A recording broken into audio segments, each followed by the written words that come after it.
নমস্কার বন্ধুরা, recruitment update YouTube চ্যানেলে সকলকে স্বাগত জানিয়ে আজকে 21/5/2025 একটি গুরুত্বপূর্ণ আপডেট নিয়ে হাজির হলাম। সেটা হচ্ছে সৌর বিদ্যুতে রান্না হতে চলেছে মিড ডে মিলে। অর্থাৎ মিড ডে মিলে আমরা জানি যে গ্যাসের মাধ্যমে রান্না হয় সমস্ত স্কুলে, ছাত্রছাত্রীদের সেই রান্না করে খাবার দেওয়া হয়, এবং সেই ব্যবস্থা যদি সৌর বিদ্যুতের মাধ্যমে করা হয় তাহলে স্কুলে অনেক খরচ বাঁচবে এবং সেই খরচে হচ্ছে বেশি করে খাওয়ানো বা উন্নত মানের খাবার দেওয়া যাবে ছাত্রছাত্রীদের।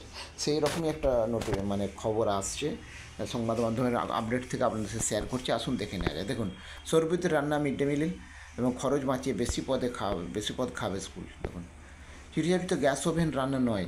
যেসব স্কুলের ছাদে সৌর প্যানেল বসানো আছে সেই সব স্কুলে এবার সৌর প্যানেলের মাধ্যমে উৎপাদিত বিদ্যুতের সাহায্যে রান্না করতে পারবে পড়ুয়াদের মিড ডে মিল।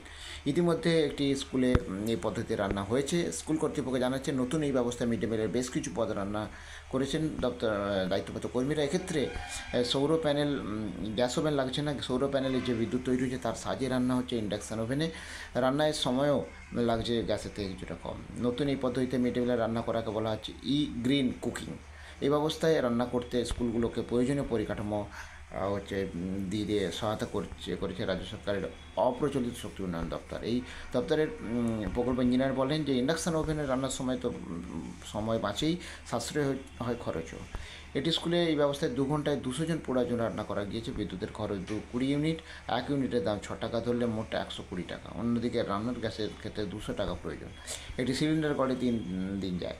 একটি সিলিন্ডারের দাম 1000 টাকা ধরা হলে গ্যাসের রান্না করতে একদিন লাগছে প্রায় 350 টাকা। সৌরবিদ্যুতের রান্নায় বেঁচে 200 টাকার বেশি বাঁচছে। এবং অপচিত শক্তি উন্নয়ন দপ্তরের আধিকারিকদের দাবি নতুন এই ব্যবস্থা অনেক বেশি পদ রান্না করা যাবে। ইন্ডাকশান ওভেনে সহজে রান্না করতে পারবে রাঁধুনিরা। গ্যাসের বদলে ইন্ডাকশান ওভেনে রান্না করে খুশি একটি স্কুলের মিড ডে মিল কর্মী জানান যে গরমে রান্না করার সময় আমাদের ঘেমে একসা হতে হয় এবং রান্নার সময় পাখাও চালানো যাচ্ছে। এখন সম্প্রতি ইন্ডাকশান পড়ুয়াদের জন্য তারা ভাত, কাঁচা আম দিয়ে ডাল, সোয়াবিন রান্না করেছে। এবং উল্লেখ্য, সারা রাজ্যে প্রায় 3,500 মতো স্কুলের ছাদে ইতিমধ্যে সৌর প্যানেল বসেছে। এই সব স্কুলগুলো অবশ্যই এখনই গ্রিন কুকিং পদ্ধতি রান্না করার পথে এগোয়নি। তবে অপচলিত শক্তি উন্নয়ন আধিকারিকের দাবি, তিনি বলেন যে এটা সফল হলে এই গ্রিন কুকিংয়ের মাধ্যমে রান্না হলে অন্য স্কুলগুলো সেই পথে রান্না করতে উৎসাহিত হবে। এবং এই শিক্ষা দপ্তরের সহযোগিতায় এই গ্রিন কুকিং চালু হয়েছে এবং এই ব্যবস্থায় পরিবেশ বান্ধব উপায়ে মিড ডে মিল রান্না করছেন কর্মীরা। ইন্ডাকশান ওভেনের রান্নার ক্ষেত্রে যেহেতু কোথাও আগুন জ্বালাতে হয় না, তাই দুর্ঘটনার আশঙ্কা কম। তবে এই রান্নার সময় মাত্র শুরু হয়েছে। এখনও কিছু রান্না গ্যাসই হচ্ছে। আগামী দিনে পুরো রান্না এই গ্রিন কুকিং পদ্ধতিতে হবে।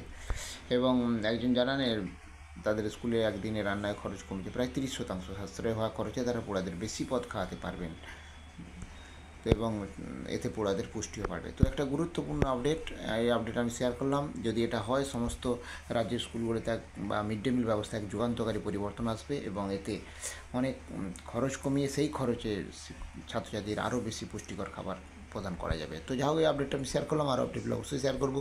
সঙ্গে থাকবেন এবং চ্যানেলটা সাবস্ক্রাইব করে নেবেন। ধন্যবাদ।